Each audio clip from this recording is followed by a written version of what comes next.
All right, friends and family, welcome back to another episode here at Healing Together. I'm Coach HardgainZ, and this is our pre-recorded podcast series, episode number 3. Now, I'm not on the purple couch today, as you can see, because we're doing some remodeling in that area to get ready for the actual podcast build-out. So actually building out the backdrop of the podcast and so forth. So that's coming soon, and I wanted to thank you all for sending in some more of these super thanks and also sending in some well wishes. A couple emails have been sent in saying thank you for the new podcast series. A bunch of people said, I'm sad that you can't be back on with the live streams, but hopefully the podcasts will take off. I mean, we had a ton of messages and emails come in, so I want to thank you all for that. And thank you, obviously, for your continual support. This is so important to me because it's the only reason this channel keeps going, and we are still growing, even though YouTube, those people at YouTube, whoever pushes the big red button and says, meh, well, they don't like our material because it's on KRATOM, addiction, recovery, opioids, DRUGSs, all that stuff. Now, where I live is in the country, but still, like, there's quite a bit of traffic on one side, but then dead country on the other. And we get kind of frequent car accidents out here at one of our main intersections because it's an intersection where it's an intersection, but there's two-way stops and then obviously a main road going through.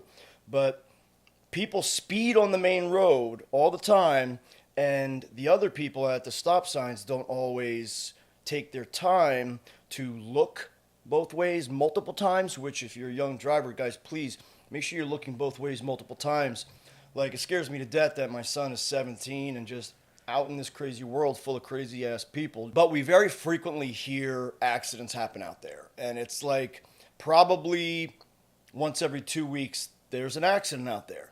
Well, last night I was in the bathroom. I was getting ready to shower. So I'm butt naked. I'm listening to music. I got the heater on, so I can't hear anything. And I hear boom, boom, boom, like that. Like, that's what it sounded like. Like, crash, crash, pause, thud. I was like, what the? That was different than I've ever heard before. So my point is that it took me time to throw some clothes on, shut off the heater, the space heater, shut off the music, grab my phone, run outside, make sure I had a firearm on me, and which I keep in the bathroom anyway. But it took me a few minutes to get ready and then go outside. And by the time I got outside, we live in small town, rural America. So, like, our police station is literally like a mile down the street from my house. I know all the guys. And by the time I got outside, they were already on site. But wow. I mean, wow. I'm going to show you guys some pictures here. It was horrible, but thank God that no one was actually hurt. As far as we know, no one was actually, like, I don't want to say no one was injured because I'm sure they sustained small injuries, minor injuries. But if you see this car here, this is one of those new Bronco Sports. It's this thing here. And that thing, believe it or not, the frame was intact, like it was still squared up. But then I found out what happened, and that young lady, she was 17, she came to the stop sign while the traffic was, probably going too fast on the main road. But either way, she went through the stop sign, and then the guy or the woman going through the main intersection slammed into her, flipped her car up and over, and then she came down on the roof of her car. And then, the whole Bronco was filled with airbags. All the airbags deployed, and she came out with minor scratches. And then a third vehicle was involved because he then got hit by her car flipping up and sliding. But it was so... I look at that And because of all the stuff I've been through, because of how many times I've come close to dying, how many times I've been given X amount of days, X amount of weeks left to live, and how I have a different appreciation for life, I look at that and I think, wow, God was watching over them. God was watching over that young lady. And I think if that was my son, I can't even go there. I can't even go there. I look at miracles, and that was a miracle. That was a miracle that girl got out of that vehicle and she was okay. But friends, we're in a very strange day and age right now. This world is just bonkers, really. And one of the latest things, continuing into our news section here, our news segment, if you will, one of the strangest things to me is what's going on right now with Russia and Ukraine, and how Donald Trump isn't even in office yet, and one of his first priorities was to meet with Putin. He met with Putin, and they right away got to a term of peace talk, right? They came to an agreement and said, okay, well, let's move forward, let's move towards peace. And that's the way they left that. And then a day or two later, we're hearing in the news that Joe Biden is giving Zelensky, the president of Ukraine, U.S. long-range missiles to attack Russia with. And I mean, my jaw dropped, and I was like, what the F? What's going on here? And I recall, obviously, and I'm sure many of you can recall, one of the first things that Joe Biden said when he was inaugurated into office was, I'm going to undo everything that Donald Trump did. Now, we're not making this political. We're not going to go any further than that. This is not a political issue, but it's a humanitarian issue. And the reason I'm even bringing this up is I'm encouraging people, because of what's happening over in Ukraine and Russia, I'm trying to encourage people to look at things in a humanitarian way, to take politics out of it. You don't have to be associated with a political party to care about people. But we're seeing a huge lack of care and concern for others, especially in America. People don't care. And then they think, well, if you're associated to this, or you voted for this person, or if you want this, I hate you. You should die. I mean, there is no appreciation or value for life, even. People are saying that others should be killed and murdered and hung and shot because they believe in something that you don't believe in. This is disgusting. This is horrible. This channel, this platform is called Healing Together because we are all here together. And we help each other heal through love and support and compassion. There's so much that we can do to help each other. But so many people are so just concerned with, oh, I want everyone to agree with my feelings. And if they don't, well then, F them, they should die. And then you think to yourself, wow, that's really extreme. Yeah, it's really extreme and pretty psychotic and nuts. But yet that is the mentality of so many people out there right now. See what I'm saying? That is what they're actually thinking. That is crazy. Somebody should die? You saying that someone should die or be shot because they don't agree with something you believe? That is an absolute, complete unappreciation for life. What if they felt that way about you? And they didn't care about your life to the point where, oh, if you didn't agree with them, they think you should die. But nobody even understands what that feels like, so they're like, well, I wouldn't care. Really? I would. I think that's crazy. And being a father of 6 children in this world, in this current day and age, I want to do what I can to make this world a better place for my kids.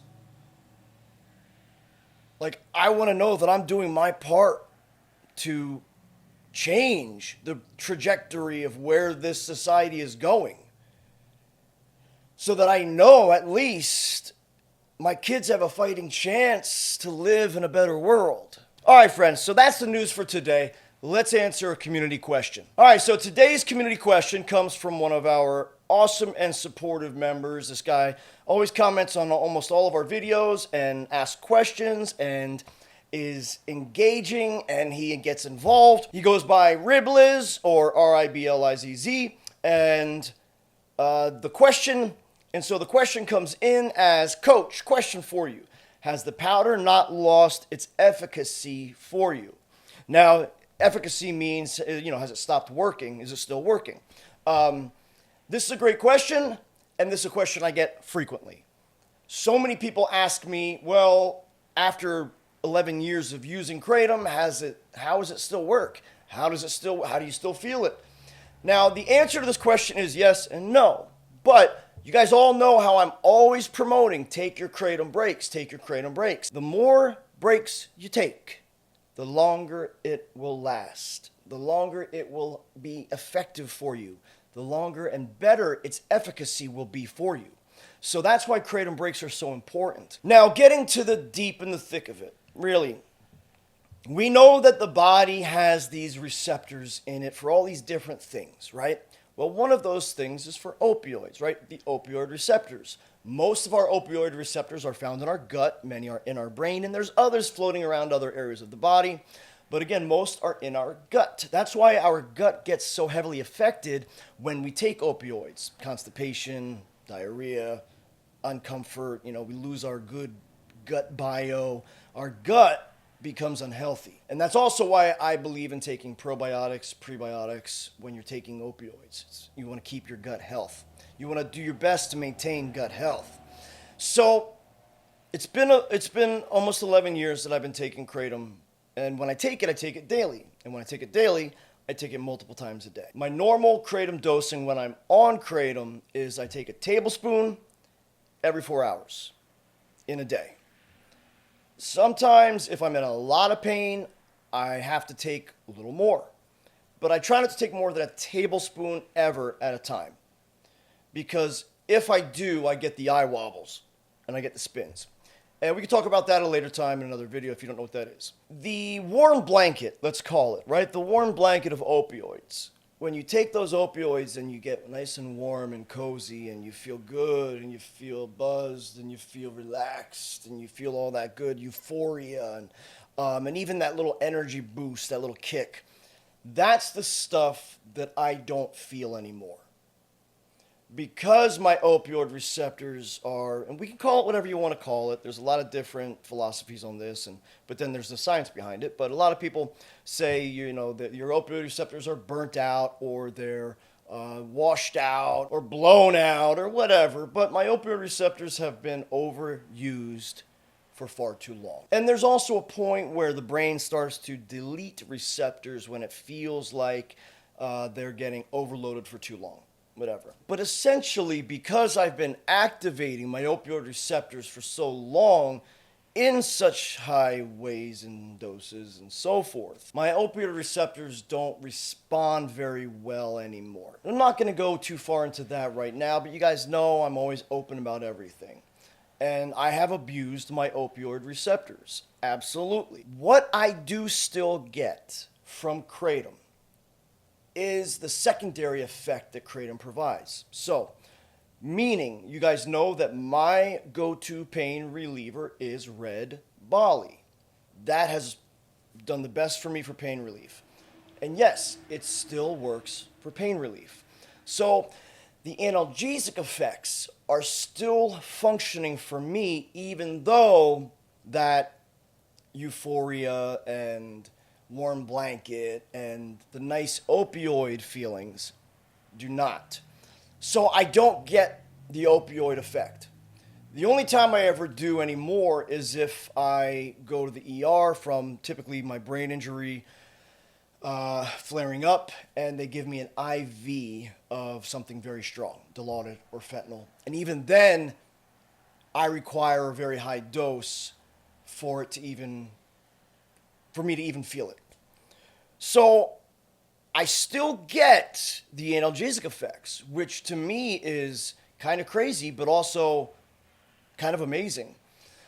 Now, I would say that I feel greens the least nowadays, whereas greens used to really give me a nice feeling of euphoria. Whites give me a feeling of energy, kind of similar like if I just took some caffeine, but I don't get the euphoria, I get the energy. So it's funny how that works. It's almost like the opioid receptor part doesn't really work too much for me anymore, but the other parts of the kratom do. It's an easy way to put it. I take my kratom breaks.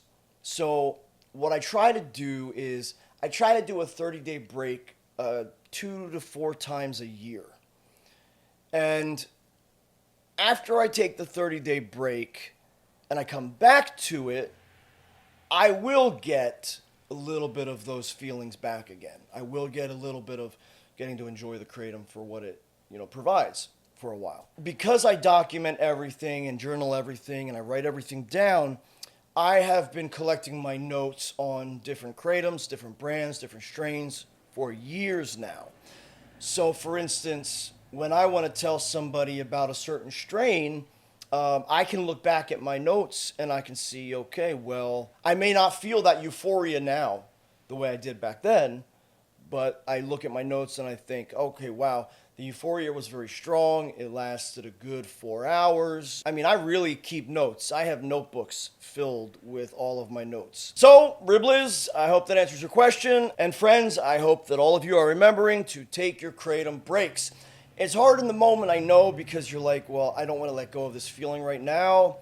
But if you let go of it right now, you get to keep it for the long term, okay? So do whatever it takes to say, okay, I gotta take a break.